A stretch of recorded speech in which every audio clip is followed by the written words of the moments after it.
नमस्कार प्रिय भक्तजनों, राधे राधे, जय श्री कृष्णा, हर हर महादेव। आप सभी का अभिनंदन करती हूँ अपने यूट्यूब चैनल पर। तो दोस्तों, आज हम आपको सुनाने जा रहे हैं सोमवती अमावस्या की व्रत कथा। सोमवार को आने वाली अमावस को सोमवती अमावस कहते हैं। इस दिन सोमवती अमावस की कहानी सुनी जाती है। सोमवती अमावस के दिन पीपल व तुलसी की जल में मोली, रोली, चावल, चंदन, सिंदूर, फूल, वस्त्र व दक्षिणा से पूजा की जाती है। धूप दीप कर 108 फल या साग या कुछ भी पीपल को चढ़ाए जाते हैं। इसके बाद सोमवती अमावस्या की कहानी सुनी जाती है। दोस्तों, बहुत ही नसीब वाले होते हैं जो सोमवती अमावस की कहानी सुनते हैं। तो चलिए इस कहानी को प्रारंभ करते हैं। साहूकार के 7 बेटे, 7 बहू और 1 बेटी थी। साहूकार के घर एक जोगी भिक्षा मांगने आता था।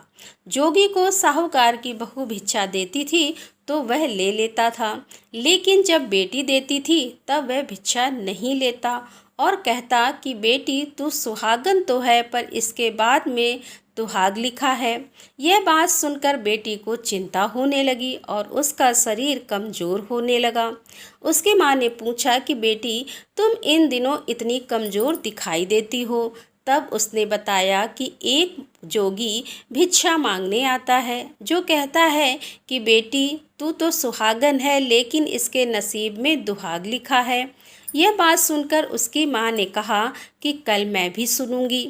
अगले दिन जब जोगी भिक्षा लेने आया तो उसकी माँ छुपकर बैठ गई। जब बेटी भिक्षा देने लगी तो जोगी ने वही बात फिर से बोली। इतनी बात सुनकर उसकी माँ बाहर निकल कर आई और बोली, एक तो हम तुम्हें भिक्षा देते हैं और तू ऊपर से हमें गाली देता है। जब जोगी बोला कि मैं गाली नहीं देता, जो सच है वही बोलता हूँ, जो इसके भाग्य में लिखा है मैं वही कहता हूँ। माँ ने जोगी से कहा कि तुम्हें यह पता है कि इसके भाग्य में दुख लिखा है, तो यह भी बता दो कि यह कैसे दूर होगा। तब जोगी बोला कि 7 समुंदर पार एक सोना धोबन रहती है जो सोमवती अमावस का व्रत करती है। अगर वह आकर अपना फल दे दे तो इसका निवारण हो सकता है, नहीं तो विवाह होते ही इसके पति को सांप डस लेगा। यह बात सुनकर माँ बहुत रोने लगी और सोना धोबन की तलाश में जाने लगी। चलते चलते रास्ते में तेज धूप पड़ने लगी तो साहूकारनी एक पीपल के पेड़ के नीचे बैठ गई। उस पीपल के पेड़ में एक गरुड़ पक्षी का घोंसला था जिसमें गरुड़ का छोटा बच्चा था। साहूकारनी को घोंसले के पास एक सांप जाता दिखाई दिया तो उसने उस गरुड़ के बच्चे को बचाने के लिए उस सांप को मारकर ढाल के नीचे रख दिया। जब गरुड़ और पंखनी आए तो घोंसले के पास खून देखकर क्रोधित हो उठे और साहूकारनी को चोंच मारने लगे। तब साहूकारनी बोली कि मैंने तो तुम्हारे बच्चों की जान बचाई है। यह सर्प तुम्हारे बच्चों को डसने वाला था तो मैंने इसे मारकर गिरा दिया। गरुड़ ने सर्प की ओर देखकर कहा, तुमने हमारे बच्चे की जान बचाई है, अब तुम्हें जो मांगना है मांगो। तब साहूकारनी बोली कि मुझे 7 समुंदर पार सोना धोबन के घर छोड़ दो। गरुड़ ने साहूकारनी को अपनी पीठ पर बैठाकर 7 समुंदर पार सोना धोबन के घर छोड़ आया। वहां जाकर साहूकारनी ने सोचा कि सोना धोबन का कैसे राजी किया जाए। सोना धोबन के 7 बेटे और 7 बहू थी। उसकी 7 बहुएं काम को लेकर रोज लड़ाई किया करती थी और काम भी नहीं करती थी। रात को जब सो जाती तो साहूकारनी सोना धोबन के घर जाती और घर का सारा काम करती। गायों को नहलाती, घर की सफाई करती, रसोई का काम करती, चौका बर्तन करती, आटा पीसती, कपड़े धोती, पानी भरती और दिन होने से पहले वह चली जाती।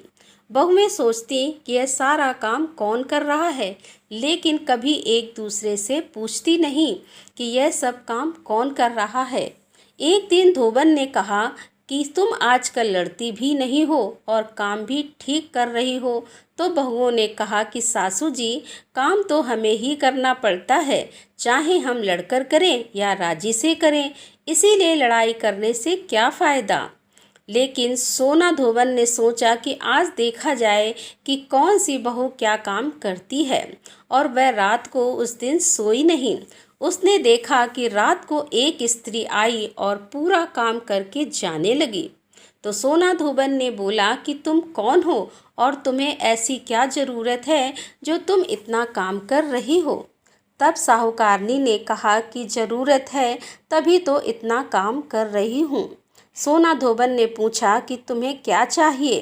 तब साहूकारनी बोली कि पहले मुझे वचन दो, तब बताऊंगी। सोना धोबन ने उसे वचन दिया और कहा कि अब तुम्हें अपनी बात बताओ। साहूकारनी बोली कि मेरी बेटी के भाग्य में दुहाग लिखा हुआ है, इसीलिए आप चलकर उसे सुहाग दें।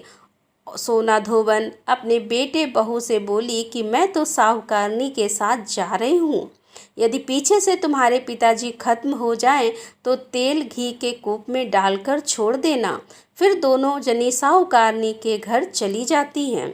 साहूकार की बेटी का ब्याह होने लगा। दूल्हा फेरों में बैठ गया।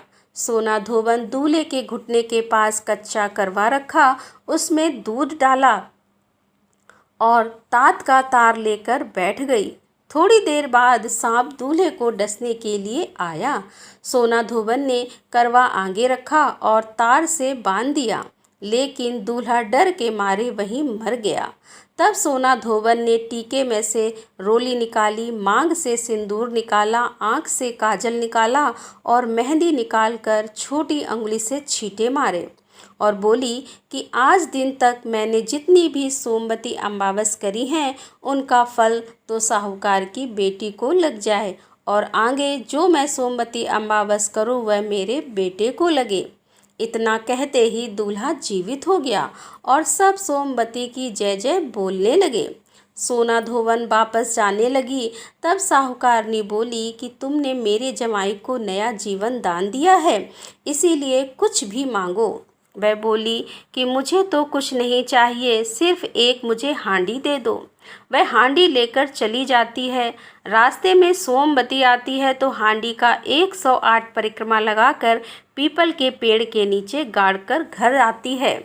घर आकर देखती है तो उसका पति मरा हुआ तेल और घी के रूप में पड़ा है। तब वह टीका में से रोली निकाली, मांग में से सिंदूर निकाला, आँख से काजल निकाला और नुम्बा से मेहंदी निकालकर चिटली अंगुली से छींटे दिए और बोली कि मैंने जो रास्ते में सोमवती की है उसका फल मेरे पति को लगे। इतना कहते ही उसका पति उठकर बैठ गया और तब घर का जोशी आया और बोला कि जजमान, सोमवती अमावस को मेरा क्या है तो दक्षिणा दे दो। सोना धोबन बोली कि मुझे तो सोमवती रास्ते में पड़ी थी, इसीलिए मैंने कुछ भी नहीं किया है। जो कुछ भी किया है वह सब पीपल के नीचे ही गाड़ दिया। तब जोशी ब्राह्मण ने जाकर खोद कर देखा तो 108 और 13 सोने के चक्र मिले। जोशी ब्राह्मण सबको घर ले आया और बोला कि ऐसी फेरी की है और मुझे बोल दिया कि कुछ भी नहीं किया। सोना धोबन बोली, यह तो तुम्हारे भाग्य से ही हुआ है, इसीलिए तुम इसे ले जाओ। तब ब्राह्मण बोला कि मेरी तो इसमें चौथा हिस्सा है, बाकी आपका मन हो उसे दे देना। सारी नगरी में बोल दिया गया कि सब सोमवती अमावस का व्रत करेंगे। हे सोमवती अमावस, जैसा साहूकार की बेटी को सुहाग दिया वैसा सबको देना। सोमवती अमावस की कहानी कहने वालों को, सोमवती अमावस की कहानी सुनने वालों को और सोमवती अमावस की हुकारी भरने वालों के परिवार की रक्षा करना। तो दोस्तों, मैं आशा करती हूँ कि आपको सोमवती अमावस की कहानी पसंद आई होगी। यदि कहानी पसंद आई हो तो लाइक करें, शेयर करें। तो मिलते हैं अगले वीडियो में, तब तक के लिए धन्यवाद।